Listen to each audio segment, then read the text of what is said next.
C'est un événement que je pense qu'aucun parent veut vivre, là, tu sais, on l'a échappé belle. Sheila est la maman d'une petite fille qui a trouvé une seringue lors d'une sortie avec son CPE ici, au parc Hochelaga. Le CPE Casse-Noisette, situé sur la rue Darling, juste ici, tout près, n'a pas voulu faire d'entrevue avec moi, mais on m'a expliqué par téléphone ce qu'il s'est passé. En fait, il faut savoir qu'avant que les enfants soient autorisés à jouer dans le parc, les éducatrices suivent un protocole de sécurité pour s'assurer que rien de dangereux puisse être à la portée des enfants. Sauf que malgré le protocole appliqué, eh bien, cette petite fille est tombée sur une seringue, elle l'a trouvée et elle l'a ramenée directement à son éducatrice. Ils ont redoublé de vigilance, il y avait comme justement 2 CPE qui étaient là, fait qu'ils ont pu jeter la seringue dans un contenant biorisque et tout ça, fait que ça a été bien fait. Mais c'est la première fois que j'ai comme été un peu sous le choc du quartier, j'étais comme OK, là, il y a des choses qui sont, c'est ça, qui peuvent affecter comme ma fille. C'est à mon avis des cas isolés. Je ne suis pas plus inquiété qu'il faut.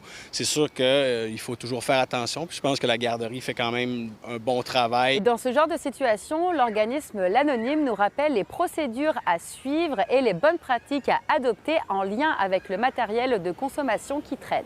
D'abord, un peu à la même manière là, que les éducatrices de CPE ont l'habitude de le faire en tant que parents aussi, là, de juste vérifier la sécurité des lieux de manière générale. Puis, aujourd'hui, on parle de seringues, mais bon, dans les parcs de Montréal, là, vitres brisées, caca de chat, etc. Donc, de vraiment vérifier l'état des lieux de manière générale. On peut en parler aussi à nos enfants, hein. Les seringues, pour les tout-petits particulièrement, c'est un objet en plastique, c'est coloré, ça peut facilement avoir l'air d'un jouet. Donc, de vraiment sensibiliser les enfants au fait que les seringues dans l'espace public, c'est sale, il y a des microbes, on n'y touche pas. Que s'ils tombent sur une seringue dans l'espace public, de ne pas y toucher, de prévenir immédiatement un adulte.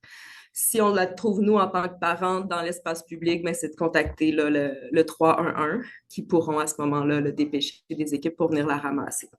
L'année dernière, la direction du CPE Casse-Noisette a même lancé une pétition pour rénover le parc Hochelaga. Et depuis, toujours rien. Et cet incident ne vient pas aider la cause. Il y a même plusieurs familles qui pensent à déménager.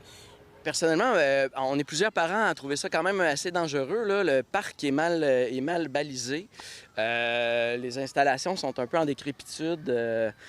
On aimerait bien qu'il y ait de l'injection d'argent dans le parc. La mairie de l'arrondissement Mercier, Hochelaga, Maisonneuve n'a pas voulu m'accorder d'entrevue, mais par courriel, on m'explique que l'arrondissement déploie de nombreux efforts pour assurer la sécurité et la propreté dans ses 77 parcs et espaces verts. La mairesse de l'arrondissement, Chantal Gagnon, mentionne que ce qui s'est produit au parc Hochelaga est inacceptable. Elle dit que de plus en plus de seringues sont trouvées dans les espaces publics, qu'il s'agit d'un phénomène préoccupant, d'un véritable fléau. À Montréal, Juliette Poirot pour Nouveau Info.